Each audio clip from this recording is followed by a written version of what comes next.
రామాయ రామభద్రాయ రామచంద్రాయ వేధసే రఘునాథాయ నాథాయ సీతాయ పతయే నమః. మనమిప్పుడు కడప జిల్లాలో ఒంటిమిట్ట అనేటువంటి క్షేత్రంలో ఉన్నాం. ఏకశిలానగరం అని దీనికి పేరు.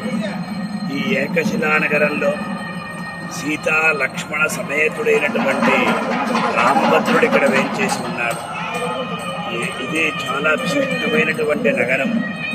ఒంటడు మిట్టడు అనేటువంటి ఇద్దరు వారు తాము అపహరించినటువంటి ధనాన్నంతటినీ కూడా దేవాలయానికే వెచ్చించి ఈ దేవాలయాన్ని కట్టారు కనుక దీనికి ఒంటిమిట్ట అనేటువంటి ఒక పేరు వచ్చినది. ప్రతి సంవత్సరం కూడా అత్యద్భుతంగా ఆ రామనవమి నుండి ప్రారంభమైన బ్రహ్మోత్సవాల్లో చతుర్దశి నాడు రాత్రి తిరుక్కళ్యాణ మహోత్సవం జరుగుతుంది. ఇక్కడ ఆంజనేయ స్వామి ఇక్కడ ఉండరు. రామభద్రుల వారు ఈ అరణ్యానికి వస్తూ సీతమ్మ ఎప్పుడైతే దాహం వేసిందని అడిగిందో ఆ సమయంలో తన యొక్క బాణముల చేత ఒక అద్భుతమైనటువంటి ఒక కొలను సృష్టించి తద్వారా సీతమ్మ యొక్క దాహాన్ని తీర్చాడు అని మనకు చరిత్ర చెప్తుంది. అలాగే ఇక్కడ కళ్యాణ మహోత్సవం సాయంకాలమే జరుగుతుంది. అంటే నిండు పౌర్ణమి చంద్రుడు చూస్తున్నప్పుడు జరుగుతుంది.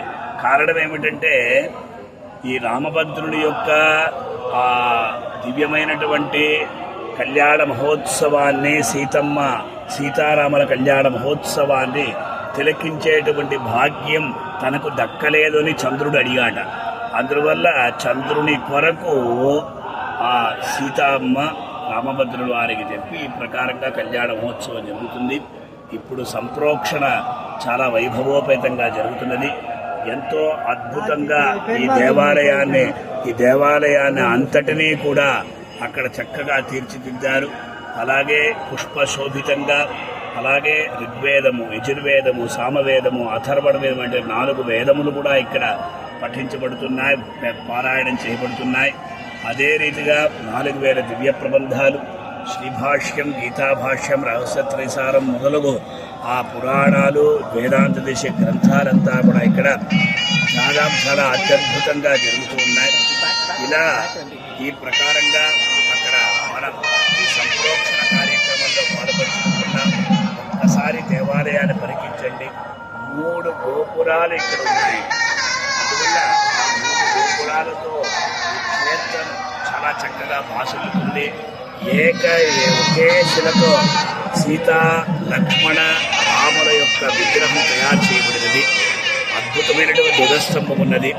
ప్రతి సంవత్సరం కూడా ఎంతో వైభవోపేతంగా బ్రహ్మోత్సవాలు జరుగుతాయి.